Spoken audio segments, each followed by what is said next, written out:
नमस्कार मित्रों, आज चिंतन में सत्संग का महत्व। तुम्हें ऐसे व्यक्तियों का प्रेम पात्र बनने का सदैव प्रयत्न करते रहना चाहिए जो कष्ट पड़ने पर तुम्हारी सहायता कर सकते हैं और बुराइयों से बचाने की एवं निराशा में आशा का संचार करने की क्षमता रखते हैं। खुशामदी और चापलूसों से घिर जाना आसान है। मतलबी दोस्त तो पल भर में इकट्ठे हो सकते हैं, पर ऐसे व्यक्तियों का मिलना कठिन है जो कड़वी समालोचना कर सके, जो खरी सलाह दे सके, फटकार सके और खतरों से सावधान कर सके। राजा और साहूकारों की मित्रता मूल्यवान समझी जाती है, पर सबसे उत्तम मित्रता उन धार्मिक पुरुषों की है जिनकी आत्मा महान है। जिसके पास पूंजी नहीं है वह कैसा व्यापारी, जिसके पास सच्चे मित्र नहीं है वह कैसा बुद्धिमान।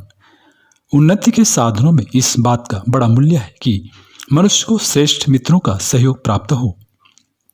बहुत से शत्रु उत्पन्न कर लेना मूर्खता है, पर उससे भी बढ़कर मूर्खता यह है कि भले व्यक्तियों की मित्रता को छोड़ दिया जाए। निर्मल बुद्धि और श्रम में श्रद्धा, यही दो वस्तुएं तो किसी महान मनुष्य को महान बनाने वाली हैं। उत्तम गुणों को अपनाने से नीचे व्यक्ति ऊंचे बन सकते हैं और दुर्गुणों के द्वारा बड़े व्यक्ति छोटे हो जाते हैं।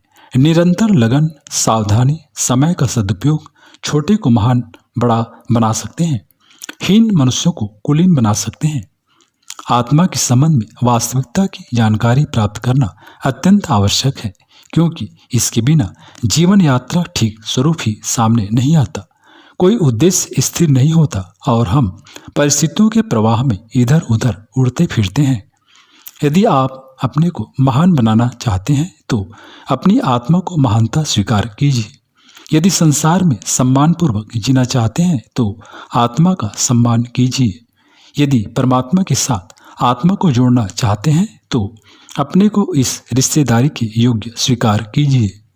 आप परमात्मा को तब तक नहीं प्राप्त कर सकते जब तक कि अपनी आत्मा को उसी की बिरादरी का न बनाए। नीचता से उच्चता की ओर, तुच्छता से महानता की ओर बढ़ने का एकमात्र उपाय यह है कि आप अपनी आत्मा को ईश्वर का अंश समझते हुए पवित्र माने और उसका पूरा पूरा सम्मान करें। सम्मान का अर्थ घमंड करना, अहंकार से भर जाना, ऐठे रहना, अकड़ कर चलना, उद्धत हो जाना या दूसरों को नहीं समझना नहीं है, वरन यह है कि अपने अंदर ईश्वर का पवित्रतम अंश बैठा हुआ देखकर उसकी पूजा अर्चना करें। उसके आदेशों को ध्यानपूर्वक सुनकर ऐसे श्रेष्ठ आचरण करें जैसे कि परमात्मा के दरबार में जाकर करना उचित है। हम बहुधा शारीरिक सुख तथा मानसिक सुख को ढूंढते फिरते हैं, पर जो सबसे उत्तम सुख है उस आध्यात्मिक सुख की हमें खबर ही नहीं है। हमारे जितने भी कार्य हैं उनमें सुख पाने की एक इच्छा छिपी रहती है। हम स्थूलदर्शी मनुष्य बाहरी वस्तुओं से ही सुख पाने की इच्छा रखते हैं। क्या बाहरी वस्तु किसी को सुख दे सकती है? इस जगत में हमारे सुख के समान बाहर नहीं है, भीतर है। अर्थात सुख पाने के लिए बाहर ढूंढना वृथा है। हिंदू शास्त्र भी इस बात का प्रमाण देते हैं कि बिना मन का तत्व निर्णय किए बाह्य जगत के सुखों की ओर कोई आशा नहीं। इसलिए मन का तत्व समझना, जानना और उस पर पूरा अधिकार जमा लेना अत्यंत आवश्यक है। मन को जीत लेने से ही हम संसार को जीत लेंगे। मनुष्य के लिए सुख की, आनंद की खान भीतर ही है। उसकी झलक बाहर भी दिखाई देती है, पर वह केवल झलक ही है। शास्त्र का कथन ठीक ही है कि यदि सत्य वस्तु ब्रह्म या परमात्मा का रूप जानना हो तो हमें अपने चित्त को क्षण भर के लिए स्थिर बनाना पड़ेगा। इसे साधना धर्म का अंग कहते हैं। इसलिए स्थायी सुख प्राप्ति के लिए हमें धर्म का आश्रय लेना पड़ेगा। धर्म ही हमें वर्तमान मुहूर्त के क्षणिक सुख के बदले भविष्य में होने वाले अक्षय सुख का मार्ग बताता है। आदमी मर जाता है, उसके साज समान महल दीवारें टूट फूट जाते हैं, परंतु कीर्ति ऐसी वस्तु है जो युगों तक जीवित रहती है। जिसने सर्वस्व देकर यश कमाया उसने बहुत अच्छा व्यापार किया। बरसाती फूस को बेचकर एक पक्का कोठा खरीद लेना बुद्धिमानी है। वे महान आत्मा हैं जो अपना जीवन उज्जवल कीर्ति कमाने में लगाते हैं।